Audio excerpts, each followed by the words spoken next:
Welcome back, my friends. If it's your first time here, we really appreciate you hanging out. My name is Jason, and in this episode, we're going to be taking a look at a new knife that I purchased for my collection from Two Sun Knives. But before we get into that, I did want to make mention of the company that I purchased the knife from, and that is White Mountain Knives. Now, I will leave the link down in the description box for this knife so you can jump over there and check that out. If you're not watching on a platform where you can get into the description of the video, I will leave the information here up on the screen. So this is my first Two Sun knife for my collection. I wasn't sure where to purchase one, so when I got online, White Mountain Knives was one of the first places that popped up, so I jumped over there, checked them out. They've got a large catalog of Two Sun knives. I browsed through them and found one that I liked, and that's the one that I ordered. Now, for any of you that are not familiar with them, it's they sell all the different brands, major brands of knives, and they also sell petrified fish, which I don't have any of those in my collection at the moment, but I am looking to purchase one of those, so I'll probably make another purchase from them. It was a very enjoyable purchasing experience for me. Great company. I did have a nice conversation with Justin over there through email, and just seems like a really good company. From checking out the information on their website, looks like they've been selling knives since 2005, so they've been in the business for almost 20 years. So they must be doing something right over there. So shout out to Justin. Really appreciate you. Thanks for the great service, and look forward to doing more business with you. So like I said, the knife that I purchased is a Two Sun knife, and it's going to be this one right here. It is the TS454 frame lock, titanium handles with the G10 overlay, and it gives it that classic look with the bolster look up here in the front. Titanium, I believe, on the back spacer as well. We'll get into that here in just a few. Does have the titanium pocket clip. Now, aesthetically, that's really what, just the overall look of this knife is what drew me to the knife. And not so much that it was a frame lock or anything like that. Just I really like the green handles on it. I like the cutout in the blade here with that fuller. I do like the shape of the blade, and I do like that it had multiple ways to to deploy the blade with the flipper. Very solid lockup on this knife. The detent is really nice on this as well. The acoustics are really nice, and when it locks up, it just feels solid. Doesn't have like a tinny or a dinky sound. It sounds very, very solid. The detent was pretty strong on this when I first opened it, and I've probably opened it at least 200 times now, and you can see on the blade there, if I can get it close enough, right there by the pivot, you can see where that detent ball is starting to make a ever so slightly mark on the blade. And as that has started to happen, this thing is starting to get smoother and smoother.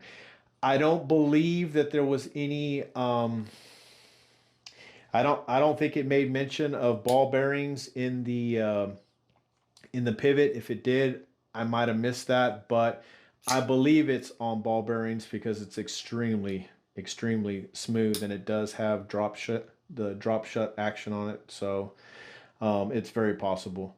The other thing to make mention that I didn't see is the pocket clip.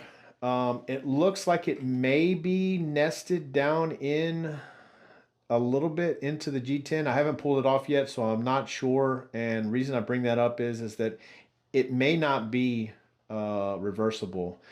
Although there is another screw here that looks like it's in the same location. You can see there's no nesting, no milling on there. And it almost looks like it's sitting inside. Almost looks like it's sitting inside of the G10 there a little bit. So might be only right hand carry on that. And then since I've got this shot here, let me get it more in frame for you guys. you can see how the back spacer is not 100% flush with the back of the knife, whereas over here in the front where my finger is, you can see how that is kind of just ever so slightly dropped down in there. So it's not 100% flush. You can kind of grab, this is kind of sticking out a little bit, and this is kind of dropped in a little bit. So you can't feel it in the hand, but as far as just checking the knife out, that is something that I noticed.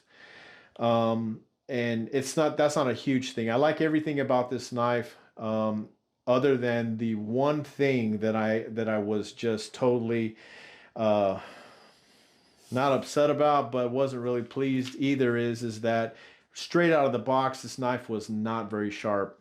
And if I can get a shot of the actual edge for you, if I can get that to shine just on there, the edge is just super minimal. I mean, it's just like hardly anything there at all.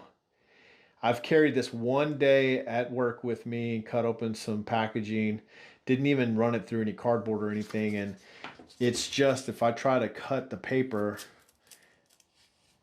you can see it's just not. You can get it just the right angle. If you can try to get it, it wants to. It wants to cut it. But see, it's just not sharp at all. And for comparison, I'll show you my new Military 2, SPYDERCO Military 2. I just pulled this thing straight out of the box, haven't carried this at all. And that's the difference in sharpness. Now, obviously, there's a huge, difference in price, but still, this thing should be able to cut paper straight out of the box, and it couldn't do that. So,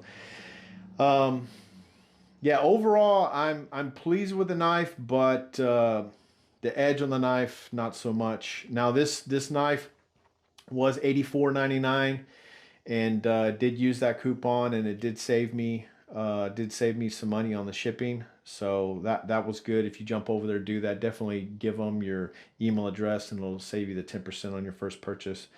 But yeah, that's unfortunate. And I don't know if this is just you know something that fell through the cracks, and it's not the norm for them. Have any of you guys come across that with Tucson knives?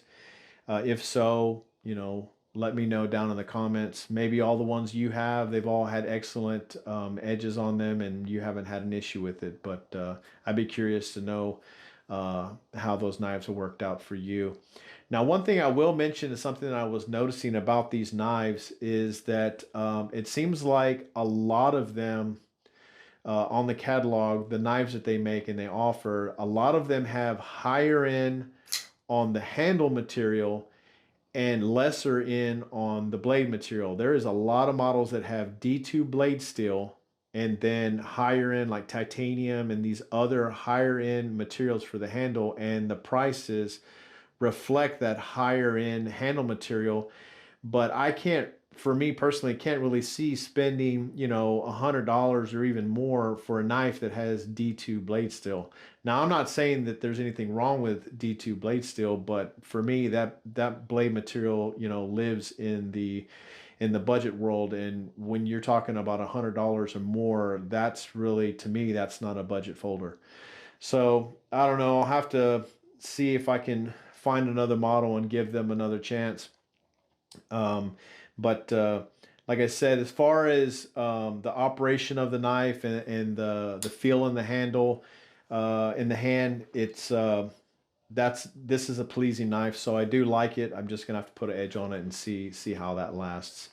I will give you guys, this is a larger knife and it is a little bit heavier. It's about 4.8 ounces, so it's a little on the heavier side. For size comparison, I will give you, here I've got the Rat 1, so I'll give you a comparison of that one.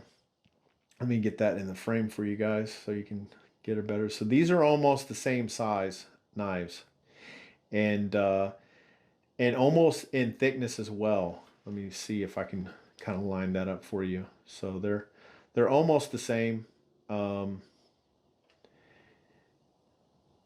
So yeah, almost the same in thickness and almost the same in, almost exactly the same in length. And then one other for reference, I'll show you my Spyderco Endura 4, which is this one right here, almost the exact same size and length. Handle is almost the same. Looks like the Tucson is a little bit longer. But obviously the Endura is quite a bit thinner. So just for size comparison, but weight, this one, the Tucson is just way heavier. Well, guys, that's going to pretty much do it for the review on this TS454. Let me know what you think down in the comments. I'd be curious, like I said, to know which model Tucson knives you guys have and which ones you've been really pleased with. Share that with us down in the comments, and everybody can kind of check that out. If it is your first time here and you are liking what we're doing, if you enjoy the content, we'd really appreciate it if you would consider subscribing to the channel. We're trying to get to that 500 subscriber mark, and we're getting close. So for all of you that are subscribed to the channel, we really appreciate your support. We're working on some more content. We do have the Spyderco military line of knives that I have in my collection. That episode is going to be coming out shortly, so stay tuned for that. We'll leave some content linked at the end of this one. If you haven't seen some of our other videos, you want to check those out, you can jump over there and do that. And until we have that new content out, guys, until then, we really appreciate you, and thanks for watching.